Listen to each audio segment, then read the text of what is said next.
बिहार की जनता को विकास पसंद है, विनाश पसंद नहीं। देखिए, ये उनका अहंकार दर्शाता है और जिसके लिए वो अक्सर जाने जाते हैं, दमनकारी और जिस तरह के विचार का वो पोषक है। भारत और अमेरिका साथ मिलकर के विश्व के जो आतंकवाद है उसके विरुद्ध लड़ने के लिए एक मंच पर आया है। फिर पहले वो जवाब दें कि उनके बच्चे जो अयोग्य बच्चे हैं वो जब आ सकते हैं, कोई भी आ सकता है।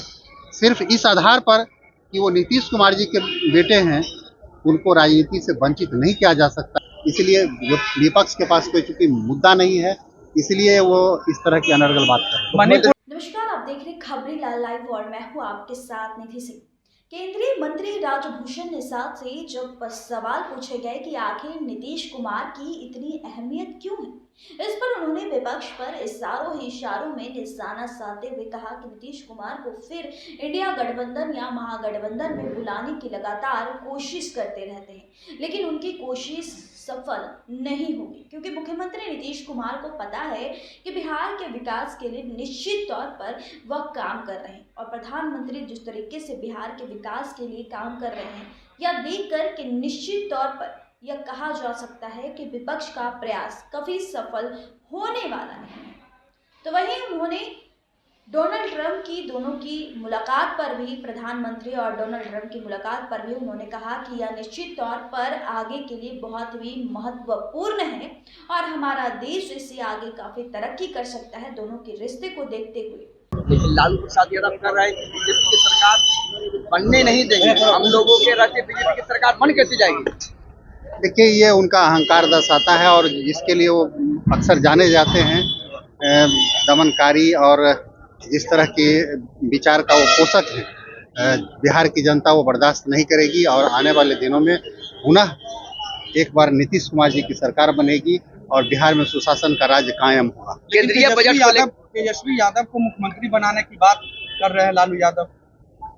देखिए, ये एक सपना देखने जैसा है और ये बिहार की जनता कभी नहीं होने देगी। इसलिए नहीं होने देगी कि उनके शासनकाल को बिहार की जनता ने बहुत बखूबी झेला है और देखा है कि किस तरह से अपराध का बोलबाला था और बिहार में विकास का गति रुक गया था।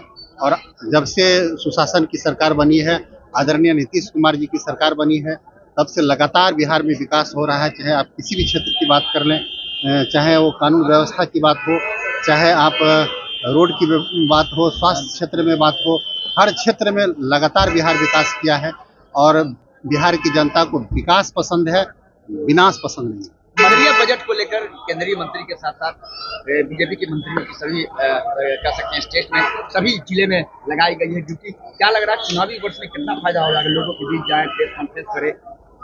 देखिए, बिहार के जो विपक्ष के नेता हैं उनको इस बात के लिए भारत सरकार को धन्यवाद देना चाहिए कि उनके ही विपक्ष के साथी दूसरे स्टेट के साथी इसे बिहार का बजट कह रहे हैं और इसलिए बिहार वासी होने के नाते उनको भी सरकार के प्रति आभार व्यक्त करना चाहिए। निश्चित रूप से बिहार क्योंकि बहुत पिछड़ा राज्य रहा है, इसलिए बिहार को प्राथमिकता में रख करके ये बजट बनाया गया है, बिहार के पर विशेष ध्यान दिया गया है।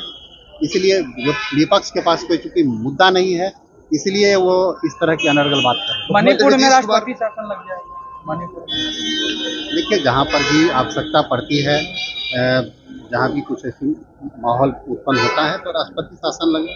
जब सरकार नहीं चल पा रही है तो निश्चित रूप से वो एक विकल्प है। मुख्यमंत्री नीतीश कुमार कल दिल्ली जा रहे हैं, खबर ये भी है कि प्रधानमंत्री नरेंद्र मोदी से मुलाकात करेंगे। क्या लगता है कि मुख्यमंत्री नीतीश कुमार की जो मौजूदगी बिहार में है, जिस तरीके से विपक्ष का भी घबराहट पे रहती है, आदित्य ठाकरे जिस तरह इशारा कर रहे हैं, क्या लगता है कि नीतीश कुमार बेहद जरूरी है बिहार के लिए, एनडीए के लिए? निश्चित रूप से बिहार के विकास के लिए उन्होंने जिस तरह का काम किया है, लगातार इतनी बार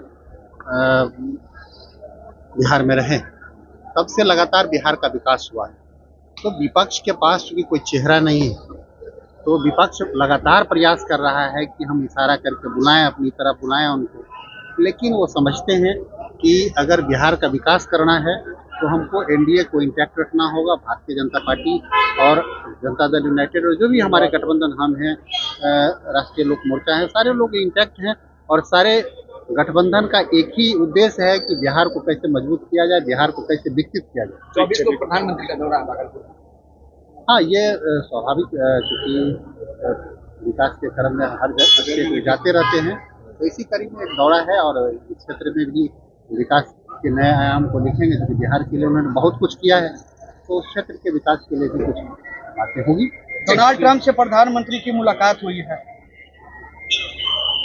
ये बहुत अच्छा रहा है उनका मुलाकात, और भारत और अमेरिका साथ मिलकर के विश्व के जो आतंकवाद है उसके विरुद्ध लड़ने के लिए एक मंच पर आया है।